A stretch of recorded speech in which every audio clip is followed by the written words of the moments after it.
Hi, welcome to my channel. My name is Christy and this is the Second Chance Kitchen. Let me tell you a little bit about myself and how I came up with the Second Chance Kitchen idea. So again, my name is Christy. I've been married for 15 years. We have a 13-year-old girl and a 9-year-old boy, and they definitely keep us on our toes. My husband is from Fort Worth. I am originally from Dallas, but we live in Fort Worth. He brought me over to Cowtown, and I like living over here. It's fun.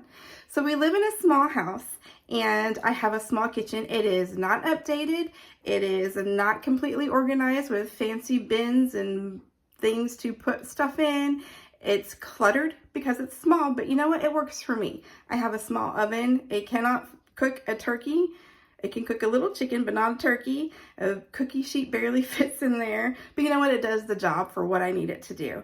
So, you know, it's my kitchen. I don't have any culinary experience except for following a recipe or trying to do what my mom does. And sometimes it works and sometimes it doesn't. So the idea behind Second Chance Kitchen is that my husband and I, over 17 years or so ago, we started going to estate sales, and I was finding recipes in the kitchen that were handwritten, that were for sale, and they weren't being passed down to family. And that kind of made me sad because I think things like that need to stay within a family. But, you know, there are instances where it was, you know, maybe somebody who had passed away and they didn't have anybody to give their stuff to. So I started buying them and flipping through them, and I would come home and make the recipe exactly how it was written and blog about it. And so I've got quite the recipe collection over the past 17 years or so. Sometimes they come in little books like this, all these handwritten. I find a lot of clippings, but I try not to get those, but lots of handwritten recipes. Sometimes they come in books. Sometimes they come in little organized binders like this that have recipes in them. And sometimes they just come in an old-fashioned recipe tin, something like this. I do have a couple of these. I flipped through them, but sometimes they're organized, sometimes they're not. Sometimes recipes are written down on an envelope, sometimes they're written down on a piece of tissue paper, sometimes they're nicely organized. You just never know what you're gonna get. And I love that. A lot of them, most of them are in cursive, and it's stuff that like your grandma would have written down, or your great aunt, or somebody, an old neighbor, something like that. And I just love seeing the different types of handwriting.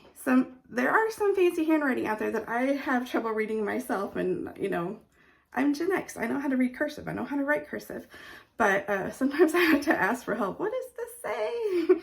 And sometimes we figure it out, sometimes we don't. My mom has fancy handwriting, and mine's kind of mediocre. It is cursive, but you know, over the years you kind of learn to print a little bit while you write, but I guess that's just from having kids. But anyway, so that's what my idea behind Second Chance Kitchen is I take these recipes and I find them, and I like to do it just as it is. And I will blog it and make notes at the bottom saying, this is what I did differently, this is what I did differently, this is what I would have done differently, and maybe add this or add that, or it was great, it was terrible. Sometimes they're good, sometimes they're a bomb. You just never know.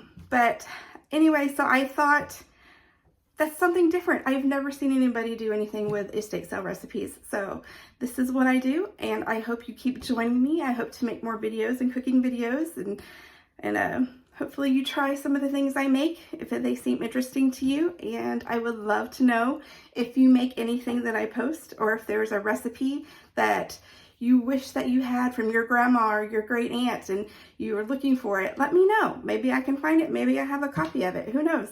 So I would love to find something for you. I would love to know if you make any of these recipes, or if there's, again, if there's something you're looking for, just, I need a new Jell-O recipe.